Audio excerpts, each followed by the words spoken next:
Today I want to talk about why your website is a salesperson and not so much a brochure. So your website should be working harder than you do, which is kind of hard for some of us because we seem to work ourselves to the bone.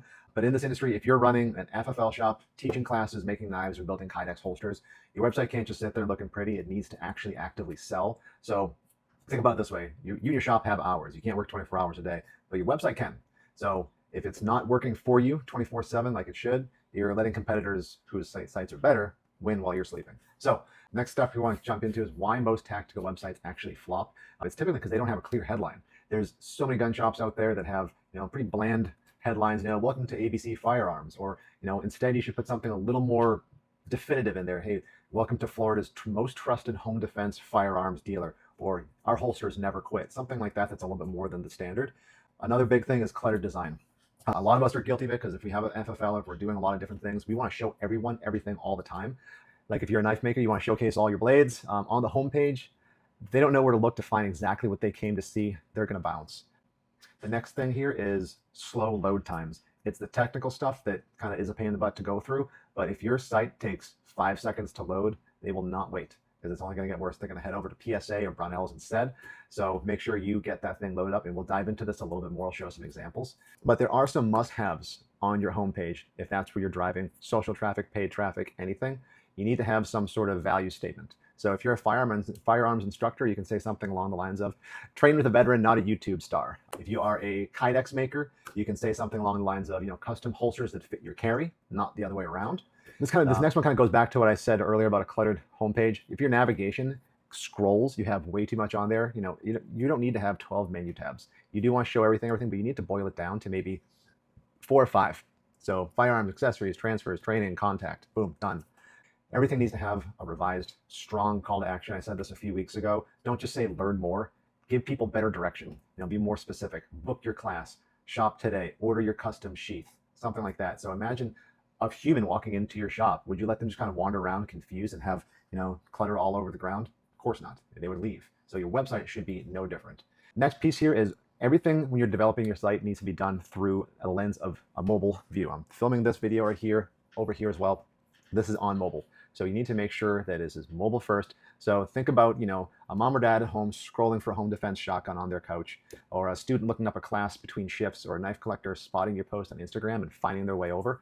If your site takes too long and they're pinching and looking for stuff, they're gone, because we have ADD brain. We are not hanging out for too long if we don't stay hooked. So how do you hook people? 2 great ways to do that is better photography and better descriptions, okay? If you're selling a $1,500 custom knife and you got an iPhone 3 taking photos on a dark workbench, guess what's not going to come through? The quality of your work.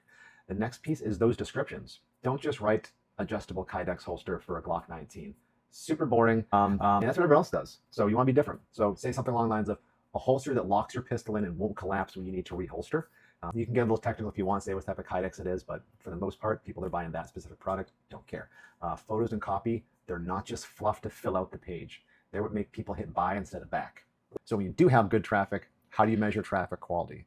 I will put some screenshots in here, maybe make another video about this here. All right, so for the Google Analytics stuff, I want to quickly show you a couple ideas and things you can do to track and understand. So when you are in your own Google Analytics account, there's a rabbit hole of stuff you can go down. Here's some things you can look at immediately. Under Life Cycles Acquisition, look at User Acquisition. This chart will show you where your traffic is. So we're looking at a client right now where they have about 90 days worth of data showing that for the most part, it is direct. People they know their site, they type it in, they go there. There's 12% here, organic search. This was less, so SEO is doing some good things here. And then the other pieces, referral. If they got backlinks somewhere else, this is one way the referral traffic can come in. Organic social, this is where a lot of people spend so much time trying to get organic social, and we're at 1%, 1.28% if you want to be exact. This is tough. Push, push, push. You'd love to have this a little higher. You're probably never going to outreach your direct stuff here, organic search, unless you get some crazy viral stuff, which is great. So that's really it here. Next piece, let's look at here. We'll go next. Retention overview. This one piece here. So this is under life cycles still, monetization, retention. So we want this to see, hey, we've got 11,000 users new and 776 returning. Maybe that's great for you. You only sell one thing and people should be new and should have very few returning. But if you sell products or services that people should be coming back, there should be a better ratio. We should see more returning users here. So keep an eye out on that. Next piece here is for your engagement. So this is something that is never going to be good enough no matter what you do, but get a baseline. Figure out approximately how long people are hanging out on your site and try to improve upon that with some of these copy things and hooks and photography we're talking about. This was worse, so this is improving. I'm really liking to see this here. And lastly, looking at where our traffic is, right? So across the board, this first one here is going to show 35% of the traffic. This just means your homepage. There's nothing after it. So afterwards, you see where people are going next. 3% traffic going to this product category for handguns, and then this one for this specific website is like all of their stuff. And then checkout and little pieces like that. We get into the 1%. So always confirm that your traffic is going where you expect it to go, which is usually going to be the homepage or a specific product or category. And that's how you can kind of double check how good your traffic is and what's happening. Google Analytics is amazing for this, but just real quick, if you are an FFL, if your traffic is super high, but gun sales are low, people are coming in maybe for transfers and they're not finding anything, or maybe the other way around, they're coming in for inventory, but you're pushing NFA items. If you're an instructor and your bounce rates are like 80%, maybe the class schedule isn't super clear or they're looking for something else. Next piece here, if you're a knife maker and your time on site is super short, maybe 20 seconds or less, maybe your product photos aren't hooking the people the way you want them to, and you need to find ways to engage them to keep them browsing. So what can you do today for like one quick win? You can go to Page Speed Insights, and I'll drop a link for that. Run your homepage.